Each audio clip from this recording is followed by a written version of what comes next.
Hello listeners and viewers, 2 दिसंबर 1984 लोग अपने सारे काम करने के बाद घरों में आराम की नींद ले रहे होते हैं। लेकिन किसे पता था वो रात उनकी आखिरी रात होगी, किसे पता था वो बात उनकी आखिरी बात होगी, और किसे पता था जो हवा जीवन दान देती है उनके लिए मौत का कारण बन जाएगी। क्या हुआ था 2 दिसंबर 1984 को भोपाल के लोगों के साथ? चलिए समझते हैं आज के इस वीडियो में। यूनियन कार्बाइड इंडिया लिमिटेड, जिसे UCIL के नाम से हम जानते हैं, उसकी स्थापना 1934 में मध्य प्रदेश के भोपाल शहर में की गई। ये company pesticide, batteries, marine products, carbon products, welding product जैसी चीजें बनाया करती थी। इस कंपनी का 50.9% share union carbide and carbon corporation, जो एक पेस्टिसाइड बनाने वाली कंपनी है US में, उसके पास थी, और 49.1% इंडियन गवर्नमेंट और इंडियन इन्वेस्टर के पास थी। 1934 में जब इस कंपनी की स्थापना की गई थी, उस समय ये कंपनी उस टाइम की बहुत ही बड़ी जानी मानी कंपनी मानी जाती थी, और उस टाइम इस कंपनी का रेवेन्यू $170 मिलियन था, अभी के हिसाब से $2 बिलियन, और ये काफ़ी ज़्यादा है उस समय के हिसाब से। UCIL का जो मेन प्रोडक्ट था वो था पेस्टिसाइड बनाना, और ये पेस्टिसाइड बनाती थी कार्बरिल को रिएक्ट करवा के मिथाइल आइसोसाइनाइड और अल्फा नैप्थेनॉल के साथ। पहले ये company methyl isocyanide, that is MIC, उसको इंपोर्ट करती थी कोई और कंट्री से, कहीं और से इंडिया में मंगाया जाता था, और फिर इसे कार्बरिल के साथ रिएक्ट करके पेस्टिसाइड बनाया जाता था। लेकिन इससे कंपनी को बहुत ज़्यादा लॉस हो रहा था, और काफ़ी ज़्यादा महंगी पेस्टिसाइड इसके कारण बन रही थी, और इसी वजह से कंपनी ने सोचा कि अब वो MIC, that is methyl isocyanide, वो अब खुद इंडिया में ही रहकर बनाएगा। और ये एक बहुत ही बड़ी बिगेस्ट मिस्टेक है जो हम आगे चल करके देखेंगे। UCIL फैक्ट्री एक बहुत ही डेंसली पॉपुलेटेड एरिया में थी, भोपाल रीजन के, जहाँ पे 20% ऑफ द पॉपुलेशन उस टाइम रहते थे भोपाल के। और उस टाइम MIC जैसे हार्मफुल गैसेस को स्टोर करके रखना एक बहुत ही बड़ा कंसर्न का मैटर था। लेकिन इस पर इंडियन गवर्नमेंट कुछ नहीं करती, कोई भी एक्शन नहीं लेती UCIL के खिलाफ। ये तो चलो एक मैटर है कि हाँ, UCIL जो है सो MIC को स्टोर करके रख रहा है एक बहुत ही डेंसली पॉपुलेटेड एरिया में, ये भी एक मैटर है कंसर्न का। लेकिन इससे भी बड़ा प्रॉब्लम जो था UCIL के साथ, वो था कि ये बिना ही ट्रेनिंग के एम्प्लॉयज़ को हायर कर रहा था अपनी फैक्ट्रीज़ में।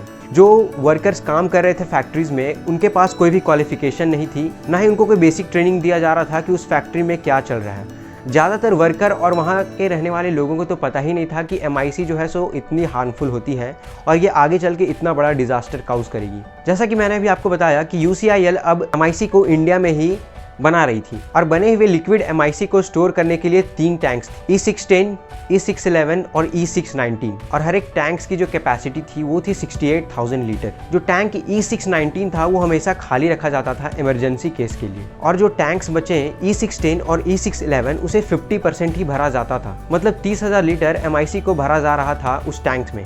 बात है अक्टूबर 1984 की।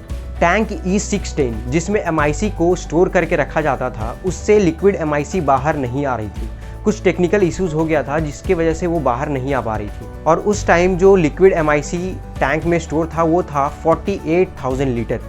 जैसा कि मैंने भी आपको पहले बताया कि 30,000 लीटर ही एक लिमिट रख दिया गया था कंपनी के द्वारा, लेकिन लिमिट से 18 टन ज़्यादा MIC स्टोर था E610 में। जहाँ पे टैंक E610 रखा हुआ था, वहाँ तक के फैक्ट्री के एरिया को शट डाउन कर दिया गया, और वहाँ पे रिपेयरिंग का काम शुरू किया गया, और बाकी हिस्सों में अभी भी काम चल रही थी पेस्टिसाइड्स और बाकी सब प्रोडक्ट्स बनाने की। हर एक फैक्ट्री में जहाँ पे ये सब हार्मफुल गैसेस बनती हैं या रिलीज़ होती हैं, वहाँ पे एक फ्लेयर लगा हुआ होता है, और इस फ्लेयर की मदद से जो हार्मफुल गैसेस कभी गलती से अगर रिलीज़ हो जाए बाहर, तो उसे बर्न कर दिया जाता है इस फ्लेयर की मदद से।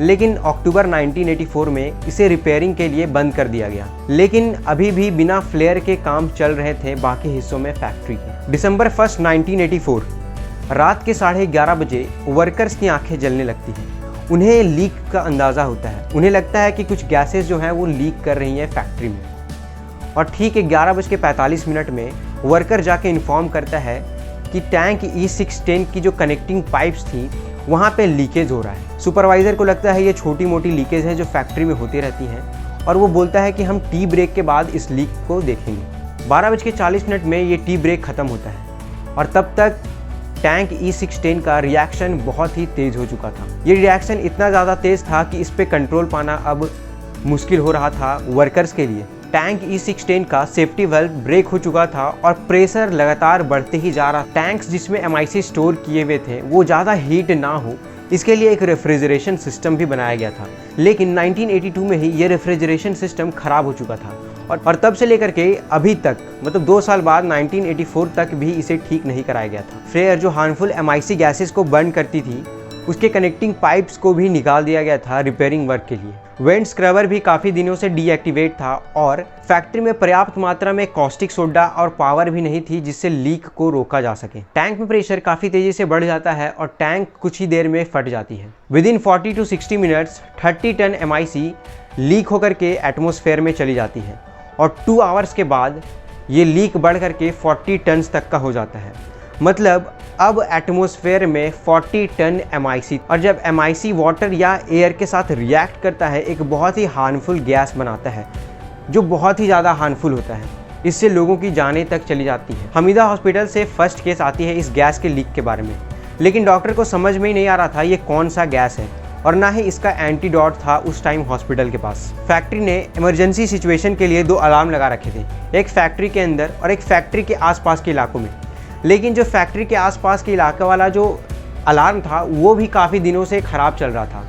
तो इस फैक्ट्री में देखा जाए तो कोई भी चीज़ें ढंग से हो नहीं रही थी, ना तो वहाँ के वर्कर्स क्वालिफाइड थे और ना ही फैक्ट्री ने कुछ सेफ्टी मेजर्स का ध्यान रखा। जैसे ही टैंक E610 से गैस रिलीज़ होता है वो तेज़ी से शहर की तरफ बढ़ने लगता है। थोड़े ही देर में लोगों को सांस लेने में दिक्कत होने लगती है, उनके फेफड़े जलने लगते हैं, उनके स्टोमक में पेन होने लगता है, वॉमिटिंग, सफोकेशन, कफ, इरिटेशन जैसी प्रॉब्लम्स होने लगती हैं लोगों के साथ। हज़ारों लोग अपने घरों में हमेशा के लिए सोए ही रह जाते हैं। कुछ जो भागकर हॉस्पिटल तक पहुंचते हैं, लेकिन वहां भी उन्हें कोई हेल्प नहीं मिल पाती क्योंकि हॉस्पिटल के पास भी इसका कोई एंटीडोट नहीं था। रिपोर्ट्स के हिसाब से इस डिज़ास्टर में 16,000 लोगों की मौत हो जाती है और 5,58,125 लोग इंजर्ड हो जाते हैं। लेकिन ये तो एक रिपोर्ट्स की बात है। रिपोर्ट्स और जो रियल में होता है उसमें काफ़ी ज़्यादा अंतर होता है। तो ये जो 16,000 डेथ का जो रिपोर्ट है उससे कहीं ज़्यादा मौत हुआ होगा उस time. Union carbide India limited के खिलाफ केस फाइल की जाती है और भोपाल 10 बिलियन क्लेम रजिस्टर करता है UCIL के खिलाफ, लेकिन $470 मिलियन ही मिल पाती है। बाद में UCIL अपना सारा stack MacLeod Russel India limited जो एक कंपनी कोलकाता में थी उसे बेच देती है और इसी कंपनी का बाद में नाम एवरेडी इंडस्ट्रीज पड़ता है। एवरेडी एक बहुत ही जानी मानी कंपनी है जिसकी बैटरीज को आपने तो यूज़ किया ही होगा। ये वही यूनियन कार्बाइड इंडिया लिमिटेड वाली कंपनी है। इस डिज़ास्टर को दुनिया का सबसे भयानक इंडस्ट्रियल डिज़ास्टर कहा जाता है। कुछ लोगों की गलतियों की वजह से हज़ारों लोगों की जानें चली गई, लाखों लोग घायल हो गए और अभी तक कई लोग इससे उभर भी नहीं पाए हैं। उम्मीद करता हूँ वीडियो आपको नॉलेजेबल लगा हो। मिलते हैं जल्दी नई एक और वीडियो के साथ, तब तक के लिए जय हिंद।